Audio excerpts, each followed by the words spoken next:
Has anyone ever told you to put eggshells into your garden for success with your tomatoes or any other vegetables?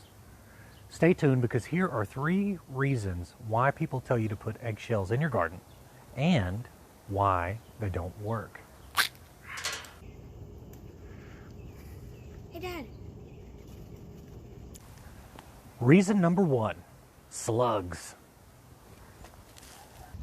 The premise is that if you create a little boundary, a little moat around your tomatoes, the slugs will slide up here at night to nip on them, and they'll shred themselves to ribbons. Those slimy little monsters are far too smart, though. Actually, it's that the eggshell is not sharp enough. Eggshells are not napped flint, they're not broken glass, they're nothing like that. And your slugs will just go right on over, right on up, and chow down. Reason number 2, calcium for the tomatoes. So there's this idea that the eggshell will be buried underneath a tomato, and that eggshell will break down and it'll provide much needed calcium, potassium, magnesium, all the good things, the micronutrients that little baby tomatoes need. The truth is, it takes years for eggshells to break down. It takes a very long time for them to break down to their smallest components to where the root system can take them up. So it's actually not beneficial at all. It's kind of a waste. Probably so is antacid tablets. Probably so is, well, maybe not. Epsom salt? I don't know. I'm not trying Epsom salt. I haven't had a need to yet. But yeah, it takes forever. What is this variety? San Marano pasting tomato. It's gonna be good stuff. Reason number 3, and it kind of ties into reason number 2, is blossom end rot.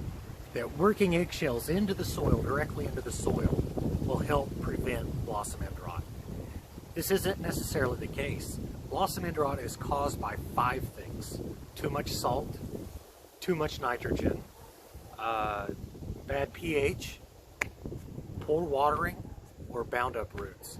Bound up roots we can get a lot whenever we're working with these beds here, because we do the hugelkultur system where we put the logs in and then we put the sticks in and then the soil and then the wood chips on top.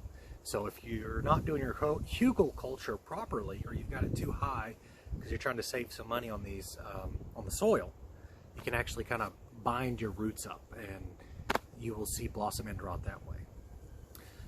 A lot of people also say, well, Cole, you know, I take mine and I will bake them into a powder and then I work them into the soil. Or I'll dissolve them in vinegar and then I will mix that into a solution and then I'll spray that directly on or directly below my tomatoes, and that breaks it down into that micronutrient level, and that provides the calcium, or that prevents the blossom end rot. At the end of the day, the question is why? The the output is not worth the input. You're putting in so much just to get this for your tomatoes. So the question then is, all right, so what do I do with these eggshells? Do I throw them in the trash? What should I do? The answer is easy. Put them in your compost. Just crush them, put them in your compost. It does the exact same thing as bury them in the garden, except it saves time, it saves energy. You're just mixing them in with all your other scraps whenever you're cooking breakfast, and you're saving your greens and all that kind of stuff. So everything begins and ends with compost. You also want to make sure you're not making this mistake over here whenever you're dealing with your slug problem. And I will show you some real tangible ways to defeat your slugs if you just click this card.